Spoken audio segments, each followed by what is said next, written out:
Ayan, so magandang araw sa ating lahat na mga nagko-concrete, no?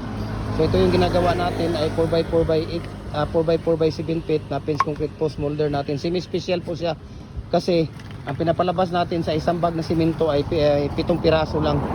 Okay, so ang gamit natin dito na molder ay ano siya, 4x4x8. Ang haba niya, adjustable siya, dual at heavy duty po siya. Ayan. Uyuga dong, uyuga kaya mahulog. Ayan.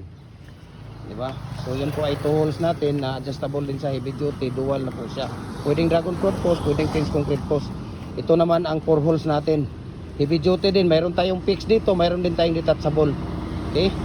Ayan. Diba? Napakabilis lang siyang tanggalin. Kumpara mo doon sa machine na abutin pa ng 3 araw bago kuhanin. Ito 15 to 18 minutes pwede na natin tanggalin. Pwede na natin tanggalin yung ating molder. Okay? 15 to 18 minutes pagka tag-init. Pinakamataas niya yung 18 minutes. Pagka makulimlim ang panahon, nasa mga 20 to 30 minutes po, pwede na natin tanggalin yung ating molder. Okay? So ano pong gagawin ninyo? I-follow niyo yung Facebook page natin para sa ating mga karagdagang detalye at karagdagang informasyon sa mixing at ratio tips ng ating mga ginagawang concrete products. Sa lahat po ng mga concrete products natin, mula bricks, hollow blocks, decorative, RCPC pipe culvert, muhon, baluster, lahat po, no? Lahat po ng mga concrete products natin, no?